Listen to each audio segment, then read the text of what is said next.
ఆకునూరి మురళి గారికి ఇంతవరకు అడ్రస్ లేదు, గాదా ఇన్నయ్య గారిది అడ్రస్ లేదు. ఒక కోదండరామ్ గారిని పిలుస్తున్నారు, మాట్లాడుతున్నారు. ఒక కోదండరామ్ గారు ఒక్కరే కాదు కదా, ప్రాణాలకు తెగించి కొట్లాడిన చాలా మంది ఉన్నారు. కోదండరామ్ గారు మా గురువు గారు, గౌరవము. ఆయనకి ఇచ్చిన ఎమ్మెల్సీ పదవి కూడా డోలామైనది.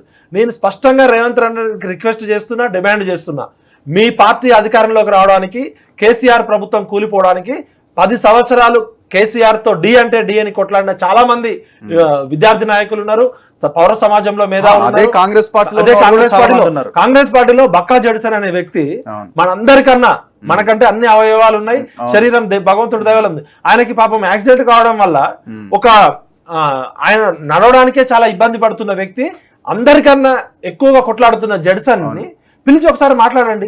ఇలా జడ్సన్ పోరాటం వల్ల ఎన్నో స్కామ్లు బయటకు వచ్చినాయి. ఆయన ధరణి గురించి ఆయన బయట పెట్టకపోతే కథ ఎక్కడిది, వ్యవహారం ఎక్కడిది, వీళ్ళు మాట్లాడేటోళ్ళ ఎగ్జాక్ట్లీ వాళ్ళ దగ్గర ఇన్ఫర్మేషన్ ఉన్నా వాళ్ళు మాట్లాడలే.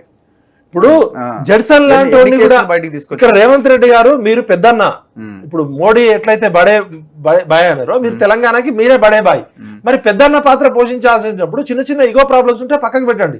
జడ్సన్ అనే వ్యక్తి నిజాయితీగా కొట్లాడతాడు, ధైర్యంగా కొట్లాడతాడు, త్యాగం చేస్తాడని తెలంగాణ సమాజంలో అందరికి తెలుసు. మరి జడ్సన్ లాంటి వ్యక్తులు చాలా మంది ఉన్నారు సమాజంలో. ఎందుకు అంటే నేను ఎగ్జాంపుల్ చెప్తున్నా, నాకేం జడ్సన్ సపరేట్ ఫేవర్ కాదు. మీరు త్యాగధనులని, పోరాట యోధులని, ఉద్యమకారులని పక్కకు పెడితే ఖచ్చితంగా మీ ప్రభుత్వానికి కూడా ఒక మచ్చ వచ్చే ప్రమాదం ఉందని నేను రిక్వెస్ట్ చేస్తున్నాను. సో ఇప్పటికి కూడా మీరు ఎంపీ ఎలక్షన్లో సీట్ల విషయం చూడండి, మొత్తం కవర్ చేసేస్తున్నారు.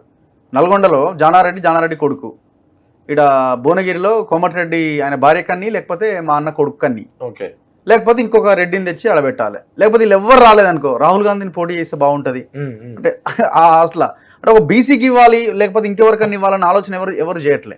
ఖమ్మంలో ఇవ్వాలన్న ఆలోచన చేయట్లే. ఎక్కడ మెదక్ చాలా టఫ్ ఫైట్ ఉన్న నియోజకవర్గం, అక్కడ బీఆర్ఎస్ కూడా టఫే ఉంది, ఎందుకంటే గజ్వేల్ సిద్దిపేట అక్కడికే వస్తుంది కాబట్టి. ఆ మెదక్, జహీరాబాద్లో సురేష్ షెట్కర్ని బీసీ కింద చూస్తున్నారు. అండ్ లింగాయత్ సామాజిక వర్గం చాలా తక్కువ, మన తెలంగాణలో చాలా తక్కువగా ఉన్న ఇది. ఇంకేదో సికింద్రాబాద్ అంటున్నారు. సికింద్రాబాద్లో సికింద్రాబాద్లో ఇక్కడ బీజేపీ కూడా చాలా స్ట్రాంగ్ కదా, హైదరాబాద్ బేస్. సో ఇట్లాంటి నియోజకవర్గాల్లో బీసీలు అంటున్నారు, ఓవరాల్గా మాత్రం మొత్తం పనిచేసుకున్నారు.